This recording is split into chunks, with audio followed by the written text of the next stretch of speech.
오늘 본문 말씀은 하나님께서 노아에게 방주를 지어라 해서 말씀도 다 준행했는데, 하나님께서는 세 아들 며느리 또 노아 부부 해서 8식구도 방주에 들어가고, 하늘에 날아다니는 새와 또 땅의 짐승과 또 기어다니는 모든 것을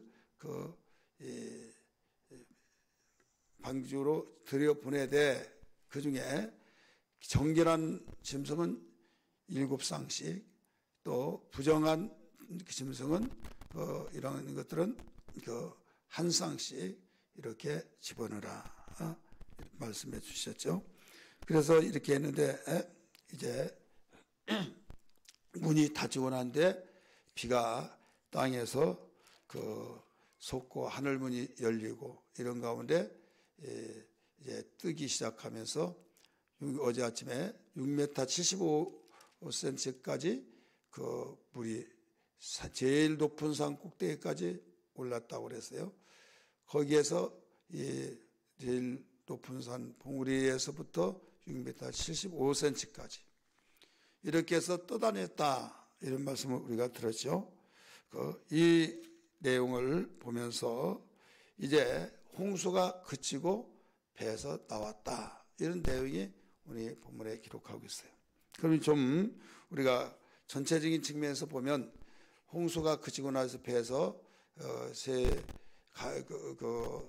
아들 며느리 또 노아 가정이 나왔고, 거기에 들어있던 생물도 기어다니는 모든 동물들도 또 나왔는데, 여기에서 우리가 이왕의 이 8장을 보면서 좀 들으면 또 잃어버리고 그러지만은 좀 알아야 할 것이 좀 있어요. 이게 뭐냐면, 노아 방주가 떠다닐 때, 이때가 언제였느냐? 떠다닐 때가 노아를 기준해서 노아가 600세 때 홍수가 졌거든요. 우리는 주전 몇 년, 주후 몇 년 이렇게 하듯이 기준을 예수님이 오신 날을 기준했는데, 여기에 노아 홍수의 이 기준은 노아가 600세 때 2월 17일 날입니다. 600세 되는 2월 17일 날, 7장 10절에 한번 보세요. 7장 10절 같이 읽습니다.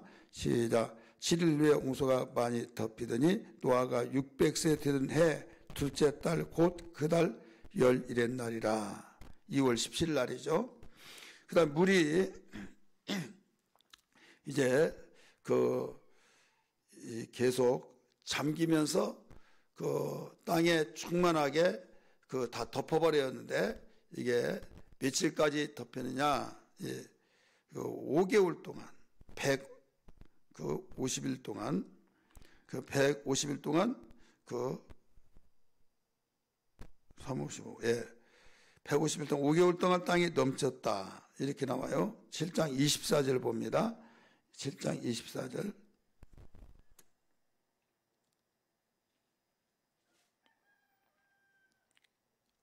시작. 물이 150일 땅에 넘쳤더라. 150일이죠. 그 다음에 하나님께서 깊은 생과 하늘의 창문을 닫히고 또 비가 그치고 물이 물러가고 아라산에 딱 머물렀어요. 머물렀던 날이 며칠 날이냐? 600세 된 해 7월 17일 날이라고 말씀을 드렸어요. 여기에 7월 17일 거기에 5달 동안 머물러 있다가 아라라산에 머물렀는데, 8장 4절만 한번 보세요. 8장 4절. 7째 달 곧 그 달 11의 날에 방주가 아라산에 머물렀으며, 이렇게 나오죠. 이제 땅에 봉우리가 보이니까 거기에 머물렀다. 2월 17일 날 떠다녔고, 이 땅에 닿는 아라산에 이제 걸쳐 거기에 정박하게 된 것이 7월 17일 날. 그러니까 150일 동안 이렇게 되었죠. 150일 만에 정박이 됐어요. 그런데 이제 산봉우들이 거기에 이제 많이 있는데 그게 전체 다 보일 때 그때가 그 며칠 더 있는가 하면 74일 만에 산봉우리들이 보여서 이게 그 5절 말씀 보세요. 8장 5절 물이 점점 줄어들어 열째 달 곧 그 달 초하루 날에 산들의 봉우리가 보였더라. 산들의 봉우리가 보였다. 그러니까 60세 되던 해 열째 달입니다. 10월 1일 날 그 아라산에 머무른 지 74일째 되는 날 여기에서 그 산봉우리 보였다. 그 다음에 산들이 봉우리가 보일 때 이 내용을 우리가 74일 만에 보이는데 비둘기를 내보냈어요. 처음에 까마귀를 보냈죠. 그리고 비둘기를 보내고 그 모든 점검을 하고 나는데 이제 감람나무 잎사귀를 들고 그 왔더라. 그래서 이제는 그 이제 거의 다 그 물이 빠졌구나 하면서 돌아오지 않았다. 또 이 말씀도 나오죠. 그래서 이제는 하나님께서 말씀하시기를 나가라 해서 나왔다 이거죠. 근데 한 가지 중요한 것은 뭐냐면 그 하나님이 나가라고 해서 나왔고 들어가라고 했을 때 들어갔고 우리는 명령대로 들어갔고 명령대로 나오게 되는데 하나님은 여기서 볼 때 나가지 말아야 할 때는 절대 나가지 말라고 했어요. 물이 그 다 빠졌더라도 땅이 마르기 전까지는 나가라고 명령을 하지 않았다는 사실을 알아야만 됩니다. 우리 601세 되던 해 그 1월 1일 날 그 8장 12절입니다. 8장 12절 보겠습니다. 시작. 또 8장 12절 13절 또 7일을 기다려 비둘기를 내놓음에 다시는 그에게 돌아오지 아니하니라. 601년 첫째 달 곧 그 달 초하루 날에 땅에서 물이 거친지라. 노아가 방주 뚜껑을 제치고 본즉 지면에 물이 거쳤더니 물이 다 거치고 땅에 물이 없었다 이거죠. 그렇기 때문에 이 물이 없음에도 불구하고 여기에서 하나님 데려가라 이렇게 말을 하지 않았어요. 그런데 언제 나왔느냐? 14절 보세요. 둘째 달 21의 날에 땅이 말랐더라. 땅이 말라야 거기에 질퍽거리지 않고 그 활동할 수가 있잖아요. 그렇기 때문에 하나님이 이렇게 자상하게 물이 거치더라도 농사를 지을 수 없고 걸어다닐 수도 없고 또 어떤 이 의식주 문제가 해결되지 않는 이상은 여기에서 나가라고 말하지 않았다 이거죠. 하나님이 이렇게 자상하신 분이라는 걸 믿기 바랍니다. 이렇게 자상하신 하나님께서 땅이 마르니까 여기에서 이제 나와라 라고 말씀하셨어요. 그러니까 우리는 여기서 배워야 할 교훈이 뭐냐면 하나님의 명령은 다 유익할 때는 하라 하시고 하나님이 필요 없고 불필요하고 해롭다 할 때는 하지 말라 이렇게 말씀하시고 또 이 해롭지도 않고 유익하지 못하고 아직은 기다려야 된다. 그러면 말씀하지 않는다는 것을 알아야만 됩니다.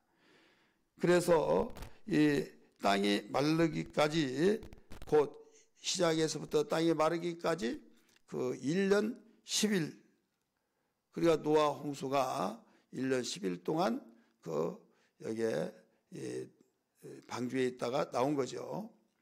오늘 7장 10절에 보면 분명히 그 600세 되던 2월 17일 날 그 다음에 이미 우리 함께 읽었지만은 여기서 그 14절부터 한번 봅니다. 22째 달 21의 날에 땅이 말랐더라. 언제요? 601년 13절 보세요. 601년 첫째 달 노아가 600세 때 그 홍수가 나기 시작해서 그 잠겼고 이제 601년 2월 17일 날 그 2월 21일 날 그러니까 17일 날이니까 열흘이죠. 1년 10일 동안 그 방주에 있다가 나왔다. 이 말씀을 가르쳐 주고 있죠. 이렇게 1년 그 10일 만에 나왔는데 온 땅은 그 많은 사람들, 그 어마어마한 많은 사람들이 하나도 없다 이거죠. 얼마나 무섭겠어요. 얼마나 삭막하겠어요. 노아 8식구, 이제 짐승들, 새들 날려보내고 다 그랬죠. 이제 새롭게 시작하는 겁니다. 오늘 제목이 뭐예요? 새롭게 시작한 노아 가정. 새롭게 시작할 때 어떻게 했느냐? 어떻게 살까? 뭐 할까? 저럴까? 이럴까? 여러분 얼마나 두렵기도 하고 얼마나 무섭기도 하고 사람이 없는 곳이 얼마나 무섭습니까? 사람 살지 아니하면요, 이 폐허가 같고 흉가 같고 아주 정적이 흐른다는 말을 하잖아요. 여러분 사람은 사는 곳은 사람이 모여 살 때만이 오순도순 웅성웅성 사람 사는 것 같은 거예요. 사람이 살지 않은 그곳에 어떻게 살으라는 것인가.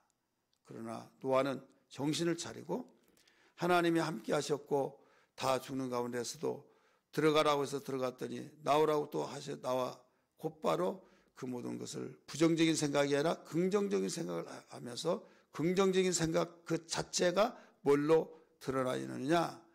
제사를 지냈다 이거죠. 제사를 드림으로 새롭게 시작한 거예요. 자, 여기서 새롭게 시작한 노아의 가정은 새롭게 시작한 것이 긍정적인 고백, 긍정적인 생각, 그게 뭘로 드러났다고요? 예배. 만약에 긍정적인 생각하는 사람들이 있죠. 긍정적인 말을 하는 사람이 있죠. 그 사람은 부정적인 사람보다 굉장히 앞에 가고 행복해집니다. 그러나 예수님을 믿지 아니하고 우상을 섬기고 그러면 그건 장래가 없습니다. 여기에서 말하는 것은 긍정적이고 긍정적인 생각은 여기서 예배로 나타나야 된다. 예배가 없는 긍정적인 것은 여러분 신념 속에서 긍정적이기 때문에 세상이 바뀌고 바뀔 때마다 뒤집어다 엎어졌다 하면서 감정을 추스릴 수가 없는 거예요. 자기의 마음을 다스리고 지배할 분은 하나님이신데 우리에게도 우리 의지가 있지만 이게 한계가 있고 한계를 넘어버리면 조절이 안 되는 겁니다. 조절이 안 되면 고장난 모든 그 기계처럼 그렇기 때문에 이성을 잃어버려서 모든 법이 뭐 필요 없고 막대기에 움직여진 것처럼 우리의 인간도 의지를 주셨지만 의지가 고장나면 그렇다 이거죠. 그런데 이걸 컨트롤할 수 있는 것이 누구냐? 하나님이신데 하나님께서 무엇을 통해서 컨트롤하게 하시느냐? 예배를 통해서입니다. 그래서 이 노아는 곧바로 내려와서 하나님께 제사를 지냈다. 저는 이 성경을 보면서 무엇을 느끼는가 하면 왜 정결한 건 7쌍씩 또 부정한 건 1쌍씩을 놓으라고 하는가, 들여보내라고 하는가. 여기에 정결한 짐승 중에서 정결한 새들 중에서 바로 취해서 하나님께 제사를 지냈다는 것을 말할 수 있어요. 제사는 뭐가 있어야만 됩니까? 제물이 있어야겠죠. 우리 성경 보겠습니다. 성경 말씀 몇 절을 말씀 보신가 하면 20절 봅니다. 20절 8장 20절 시작. 노아가 여호와께 제단을 쌓고 모든 정결한 짐승과 모든 정결한 새 중에서 제물을 취하여 번제로 제단을 드렸더니 번제로 제단에 드렸더니 여기에서 정결한 것 왜 7쌍씩 넣으라고 했나? 이때 사용하려고. 여러분 여기에서 적용시켜서 본다면 왜 하나님께서 우리에게 좋은 것을 축복을 하시는가? 좋은 것을 왜 축복하시는가? 우리에게 시간을 주시고 또 물질을 주시고 건강을 주시고 이모저모 다양한 것들을 주셨을 때 좋은 것들을 다 주셨다. 왜 주시느냐? 내 마음대로 내가 내 뜻대로 살라고 주셨다? 이건 오래 못 갑니다. 하나님들은 줘야 할 이유가 없다 이거예요. 여러분이 길이길이 생수의 복을 계속 받기를 원하신다면 하나님께 드려진 데 사용되기를 바랍니다. 시간도 하나님께 드리고 물질도 드리고 건강도 드리고 달란트도 드리고 그래야 하면 샘솟는 샘솟는 축복의 역사가 일어나는 거예요. 그런데 이 원리를 알지 못해요. 이 원리를 세상은 알지 못합니다. 하나님을 섬기는 자만이 알 수 있는 거예요. 성령의 사람만이 알 수 있는 거예요. 여러분 우리는 세상에 엎어지다 뒤집어지다 해서 새롭게 시작되면 야 운이 나에게 돌아왔나 보다. 운이 들어왔다. 하나님을 알지 못한 사람은 자기 힘으로 안 된데 운이 나에게 돌아왔다. 우리 예수 믿는 사람은 하나님이 나에게 다시 기회를 주셨다 고백하면서 곧바로 우리는 새롭게 시작할 때 어떤 자세를 취하냐. 첫째도 둘째도 셋째도 그 이상도 예배로 시작해야 된다. 구약시대는 제단에서 제사를 드렸던 것처럼 우리는 교회에서 예배를 드린 거죠. 그 예배라고 하는 것은 하나님께서 가장 원하시고 예배를 통해서 영광을 받으시고 찬송을 받으시고 선하심을 하리라고 하는 결단을 하면서 그 결단이 밖에 나가서 실행으로 옮길 때 예배의 삶이 되는 거예요. 그렇기 때문에 예배가 없는 우리는 삶은 우리는 하나님께서 창조하신 목적에서 어긋납니다. 여러분 예배가 이렇게 중요한 거예요. 노아는 새롭게 시작합니다. 물로 심판을 받은 모든 그 세상 그 많은 사람이 다 죽어버리고 난 뒤에 정말로 쓸쓸할 뿐만 아니라 정적이 이르고 정말 이 폐허가 같은 그곳에 부정적인 생각할 수도 있지만은 하나님이 계시니 하면서 새롭게 시작한다고 하는 그 마음속에서 하나님께 제사를 드렸다. 하나님께서 노아야 너 제사 지내라 말하지 않았어요. 하나님을 아는 사람은 제사 지내. 여러분 하나님께서는 아신 분은 아는 자들에게는 예배하기를 원하신 걸 이미 그 사진에 말씀하셨기 때문에 오늘 우리는 여기에서 정말 예배의 삶이 나에게 진행되고 예배의 삶이 나에게 되어지고 있는지 기분 나쁘면 모두 예배 보고 다 팽개쳐버리고 기분 좋으면 예배 드릴까 교회 나갈까 여러분 이것은 여러분 생애가 여러분 자신이 여러분 생애를 지금 복잡하게 만들고 여러분 자신이 당신 자신을 바로 힘들게 자청하는 것과 똑같습니다. 하나님이 자유의지를 주셨잖아요. 오늘 이 말씀을 듣고 깨닫고 내가 아무리 바쁘고 어떤 일이 있더라도 예배를 성공시키리라. 여러분 제단은 교회를 말하고 있어요. 또 제물을 드리라고 그래요. 제물이 없는 제사는 드릴 수 없어요. 비대면에서 주일날 예배 드리는데 헌금을 하지 않고 이런 분들이 있어요. 헌금을 하지 않는다는 것은 여러분 예배가 될 수가 없는 거예요. 반드시 헌금을 왜 안 드리냐. 예배를 드릴 때 헌금이 없는 예배가 어디 있습니까? 그래서 우리가 하나님께 예배할 때 드림의 시간들이 있잖아요. 물질은 마음의 고백이라고 수십 번씩 매 주마다 기도할 때 사랑에 대한 고백이요 믿음에 대한 고백이라고 마음에 대한 그 믿음 안 보이죠? 그걸로 드림을 통해서 보이는 거예요. 보여드린 거예요. 예배가 실패되면 내 생애는 실패다. 예배가 성공되면 내 삶은 성공이다. 현재 어떤 처지 형편에 있다 할지라도 장래가 있다. 소망이 있다. 이걸 하나님이 약속하셨다. 이걸 알으셔야만 합니다. 믿으시면 아멘 하시길 바랍니다. 여러분 시편 73편 27절 28절 분명히 가르쳐주고 있죠. 대저 주를 멀리한 자는 음녀같이 망하리니. 그러면 반대로 하나님을 가까이함이 내게 복이라 시편 73편 28절에 가르쳐져 있잖아요. 예루살렘을 사랑한 자는 형통하리로다 가르쳐 줬잖아요. 예루살렘 거기는 성전이 있는 곳입니다. 하나님의 교회를 사랑한 자는 형통하리로다. 사랑하는 사람의 특징은 여러분 보고 싶습니다. 만나고 싶습니다. 이야기가 끊이지 않습니다. 서로 섬기고 허물을 덮어주는 사랑이 있습니다. 이럴 때 형통하다는 거예요. 교회를 사랑하고 예배 드린 것을 기뻐하고 즐거워하고 그런데 오늘날 예배가 무너지고 있는 거예요.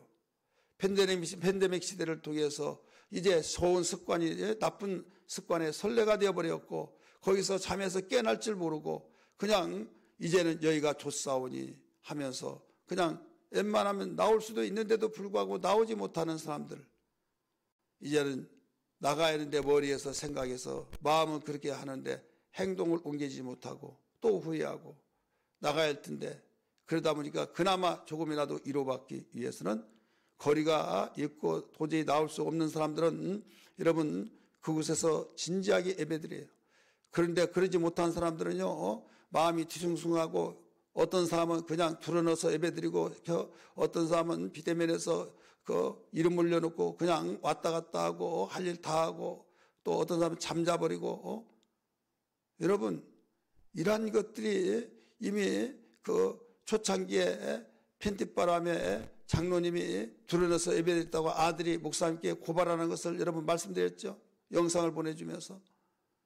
이제는 우리는 온 마음을 다하여 하나님께 나와서 드릴 수 있는 시간과 여건이 되신 분들은 정말 나와서 예배할 수 있는, 예배를 성공시킬 수 있는 이런 신앙이 되어야 된다. 그리하면 우리는 장래의 소망이 있고 나와 내 자손들에게 아름다움을 물려주면서 축복의 통로를 막힌 건 뚫어가고 절대 막히지 않도록 나갈 수 있는 능력이 된 것을 믿으시기를 바랍니다.